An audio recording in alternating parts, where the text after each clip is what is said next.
नमस्कार दर्शकों, प्रद्युम्न ज्ञान कुंड में आपका स्वागत है। एक ऐसा चैनल जो आपको एकेडमिक लेवल से कॉम्पिटिटिव लेवल तक मजबूत बनाने के लिए प्रतिबद्ध है और तैयार भी है। Linear equation in two variable में आज हम सब्स्टिट्यूशन मेथड को सीखेंगे, जिसको हिंदी में प्रतिस्थापन विधि कहते हैं, और इसकी सहायता से आज हम वेरिएबल्स की वैल्यू को फाइंड करेंगे।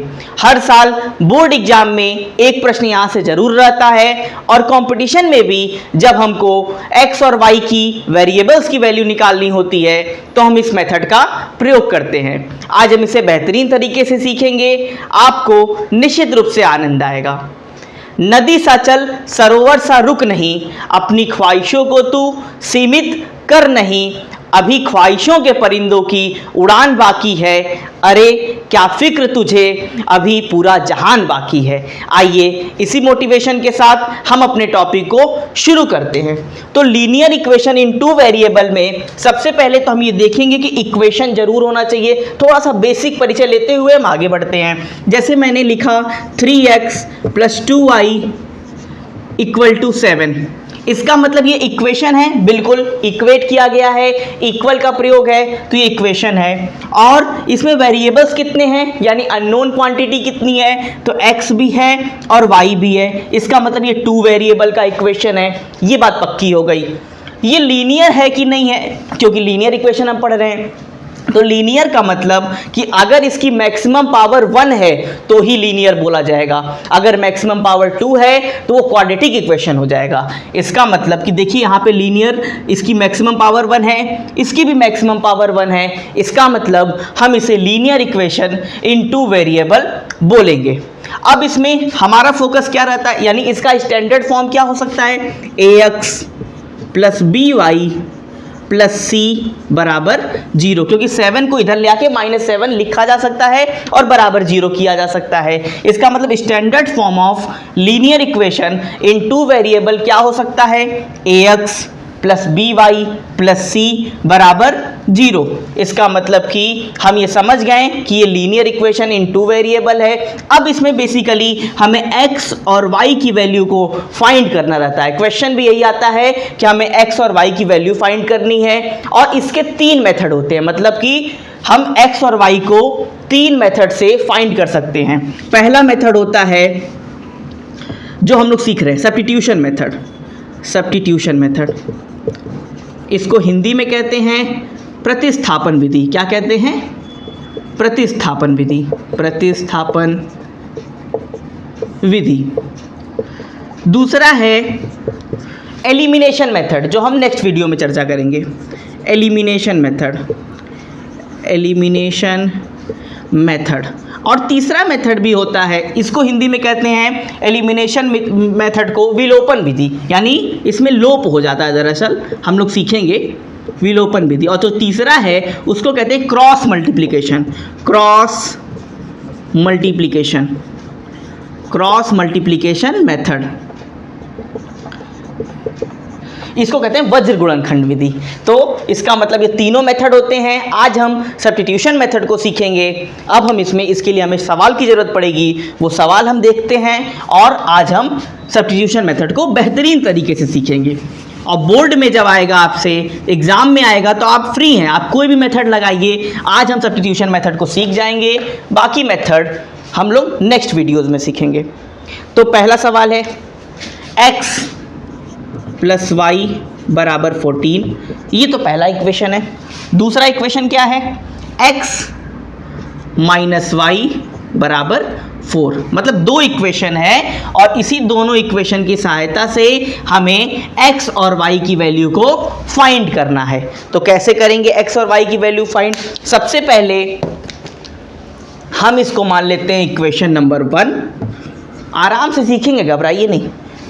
और इसको मानेंगे इक्वेशन नंबर 2।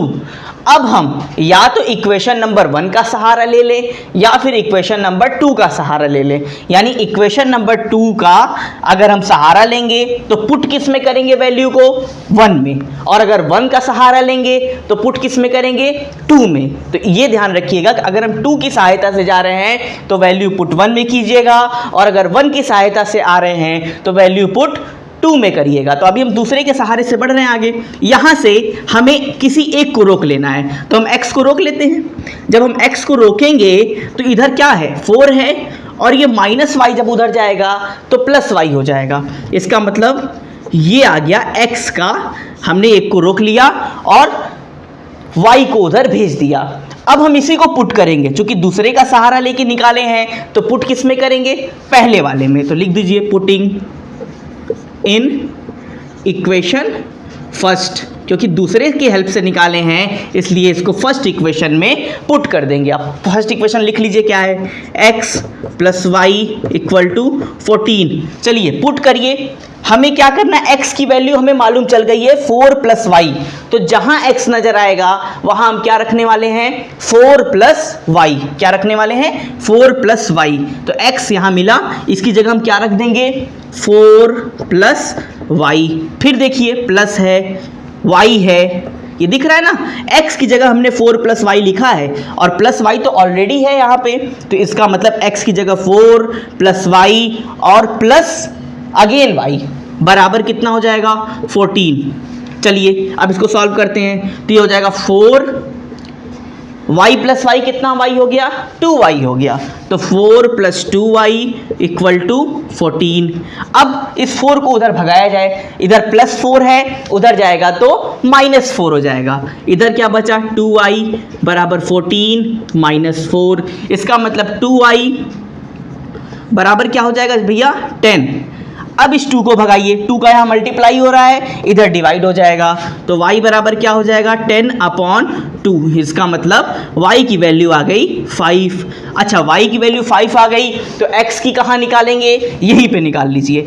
x की वैल्यू जो आप ये बनाए थे, यहाँ से x की वैल्यू फाइंड हो जाएगी, क्योंकि हम जानते हैं x बराबर 4 प्लस वाई, और y की वैल्यू हमें 5 पता चल गई, पुट कर देंगे यहाँ पे। तो x बराबर क्या हो गया, 4 प्लस 5। इसका मतलब x बराबर हो गया हमारे पास 9। क्या हो गया, x बराबर 9 हो गया, x बराबर 9। देखिए हमने x और y दोनों की वैल्यू फाइंड कर ली। इस सवाल में बेहद आसानी से कर लिया, आपको निश्चित रूप से आनंद आया होगा। अब एक सवाल और फटाक से करते हैं, थोड़ा कॉम्प्लिकेटेड सवाल को भी करते हैं, ये तो आसान था, कर लिया। अब मैं इसको मिटा दे रहा हूँ, आपको स्क्रीनशॉट लेना हो तो स्क्रीनशॉट ले लीजिए या फिर नोट कर लीजिए। अब मैं इसको मिटा रहा हूँ। चलिए अब एक और सवाल देख लेते हैं, क्या दिक्कत है। एक और सवाल को नोट कर लेते हैं। देखिए नेक्स्ट सवाल है s minus T equal to 3, s minus T equal to 3 और s upon 3 plus T upon 2 equal to 6।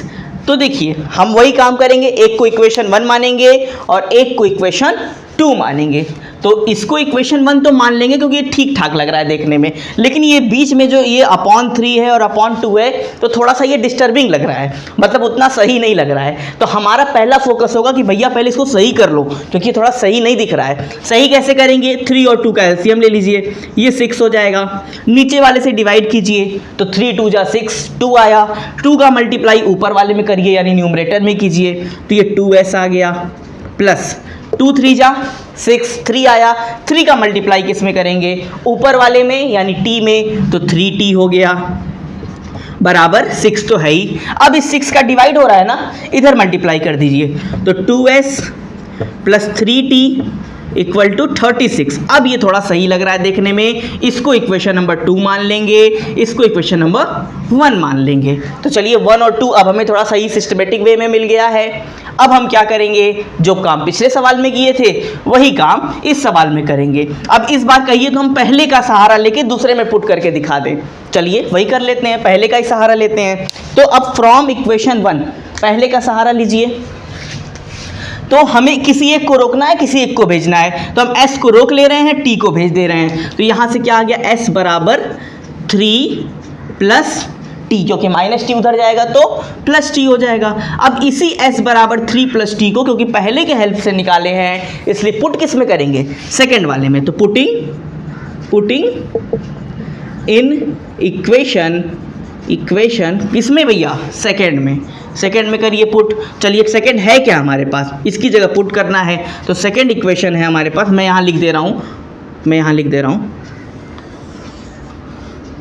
Second equation क्या है, 2s प्लस 3t बराबर 36।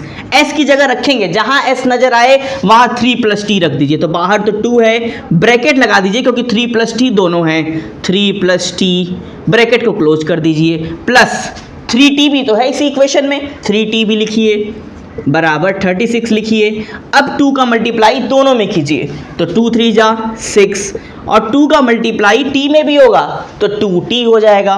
कितना हो जाएगा, 2t, मतलब 2 का मल्टीप्लाई दोनों में किया है हमने, प्लस इधर 3t ऑलरेडी है बराबर 36।